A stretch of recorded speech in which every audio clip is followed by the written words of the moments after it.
Emilio Bernot. Emilio is a Nepo baby who is the grandson of the Mexico food conglomerate founder Jumex. His family is wealthy, which has warped Emilio's mind, making him weak, spoiled, and a punk. At 5 feet 7 inches and 120 pounds, he is a manlet. His body does not produce testosterone, and he now has a doctor's prescription which he shoots up growth hormone and other substances in an effort to be a man. Emilio is, for all intents and purposes, is a waste of human life. He's a sack of worthless shit, a cockroach that needs to be stamped out. Born and raised in the shadows of a decaying Mexico City, Emilio's childhood was a brutal tapestry of neglect, abuse, and exposure to the worst humanity had to offer. Emilio was anally raped as a small child due to his penchant for sticking hot dogs up his ass and taunting hungry dogs, which he thought was a funny prank. For years, Emilio claimed he was not gay, but continued to wear women's clothing and makeup as well as get pegged with sausages and hot dogs by his boys. Frustrated that he could not be a pretty girl, Emilio lashed out. His undersized, tiny body was unable to deal out punishment to men his own size, so Emilio targeted women with his fists. By 12, Emilio found himself in a mental institution in the United States. At first, Emilio was happy in the US wearing women's clothing and getting pegged daily. But as time went on and his butthole was stretched beyond what medical science could repair, Emilio had to pretend to be a man. Now he proceeded to pretend to like cars and be into guns like other normal men. Emilio Bernot was a storm cloud on the horizon, a harbinger of pain and suffering, and his path of destruction was far from over. Claire Halsell, a superstar entertainer with a heart full of dreams and a spirit that radiated warmth, was oblivious to the storm brewing on her horizon. She lived in a world awash in color and light, her days spent playing piano, being a student, and making content for her YouTube channel. Her apartment, a testament to her artistic spirit, was a haven of creativity and a reflection of her optimistic outlook on life.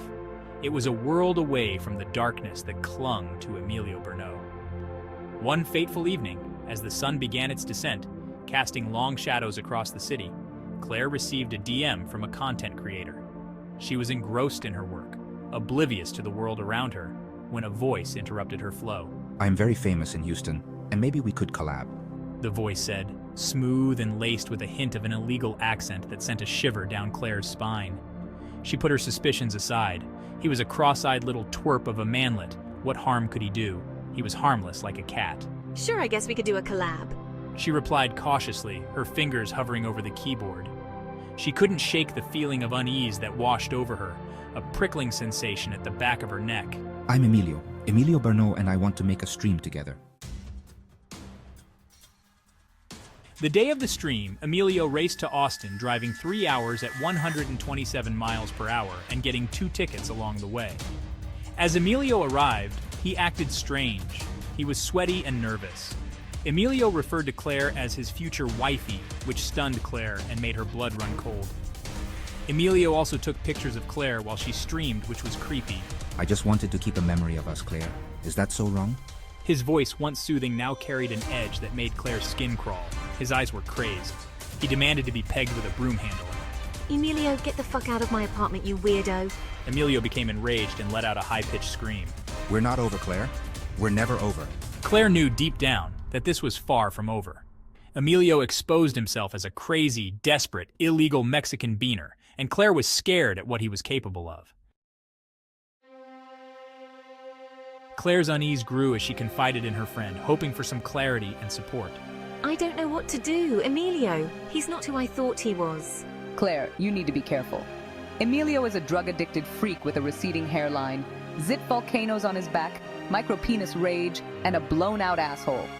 Emilio is also a homosexual. Claire's friend's words echoed in her mind, fueling her determination to uncover the truth. She began to dig into Emilio's past, piecing together the fragments of his history. Oh my god, what have I gotten myself into? The more she uncovered, the more terrified she became. Emilio's deception was unraveling, and Claire realized she was in far deeper than she had ever anticipated. The storm was closer than she had ever imagined, and escaping it would be far from easy. Claire, I think you need to get a restraining order with Emilio. He's clearly a bisexual monster. Something about him feels off. You're right. He's deranged and he just tried to take my YouTube channel down, all because I rejected his sexual advances. Claire now knows Emilio is a sick, drug-addicted weirdo who is out at clubs trying to slip girls Molly and take them back to his Clay Street sex dungeon. Emilio had planned on making Claire a victim in her own apartment.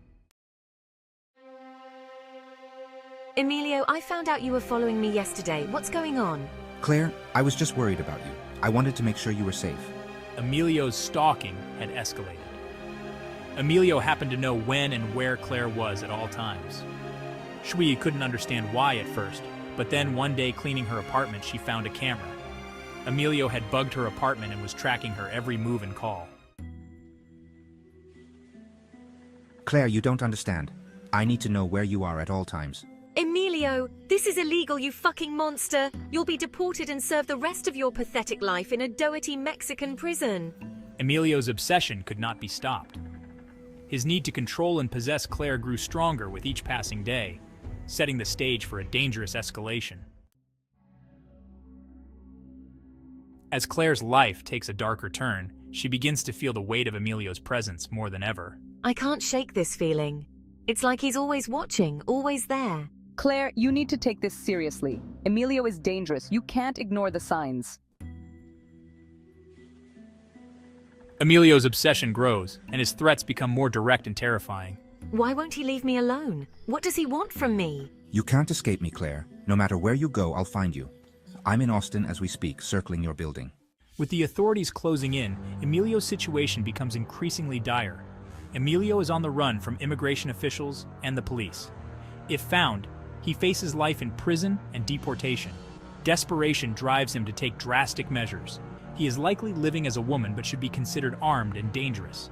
Claire, still grappling with the terror of his threats, now has to deal with the reality that Emilio is a fugitive. The fear in her heart grows with every passing moment. How far will Emilio go to evade capture? And what lengths will he go to in order to make Claire's life a living nightmare? Stay tuned as we uncover the next chapter of this harrowing story.